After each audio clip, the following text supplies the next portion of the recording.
ఈ ముగ్గురికే రాజకీయాలు గత 2 దశాబ్దాలుగా జరుగుతున్నది. అవును. ఇప్పుడు ఆ ట్రెండ్ తో విసిగిపోయారు జనం. అంటే అంతకు ముందు తరంలో అలాంటి తప్పుడోళ్ళు ఉన్నా వాళ్ళు పబ్లిక్ మీద పడేవాళ్ళు కాదు. వాళ్ళ సపరేట్ యాక్టివిటీ వాళ్ళకు ఉండేది. వాళ్ళ పార్టీలోనే కొట్టుకు సావడం అది. జనం మీదకి వచ్చి పట్టం ప్రారంభించాక జనానికి విరక్తి వచ్చింది. ఎప్పుడైతే ఇలా సంపాదించిన వాళ్ళు స్కూళ్ళు పెట్టి, హాస్పిటల్ పెట్టి, కార్పొరేట్ విద్యా సంస్థలు, కార్పొరేట్ స్కూల్ ఇట్లాంటివి పెట్టి దాంట్లో కూడా దోచుకుంటుంటే అప్పుడు చర్చ బిగినైంది కుర్రాడు. ఆ చర్చకి పర్యవసానమే ఇప్పుడు ఒక కాక్రోచ్ పార్టీనో, ఒక అన్నామలై పార్టీ అనో, ఇంకొక పార్టీ ఇది విజయ్ పార్టీనో ఇట్లాగా.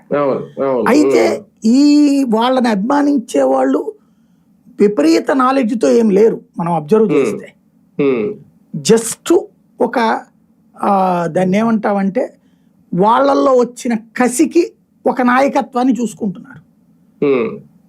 ఆమ్ ఆద్మీ పార్టీ టైంలో కన్స్ట్రక్టివ్ థింకర్స్ ఉన్నారు ఆమ్ ఆద్మీ పార్టీ, కానీ అతను దాన్ని దారి మళ్లించేశాడు. ఇప్పుడు కన్స్ట్రక్టివ్ థింకర్స్ కాదు, ఒక దాన్ని ఏమంటారంటే ఊహాజనితమైనటువంటి ప్రజాస్వామ్యం చుట్టూ తిరుగుతోంది ఈ ఉద్యమాలన్నీ కూడా. ఇప్పుడు అన్నామలై రేపు పొద్దున్న సీఎం అయ్యాక రోజు రోడ్డు మీద ఉడుస్తాడా, లేదా ఇళ్ళకి రంగులేస్తాడా? లేదు కదా. It is the duty of the government కదా. అంతే. ఏంటి నువ్వు చూపించే భిన్నమైన రాజకీయం అంటే ప్రవర్తన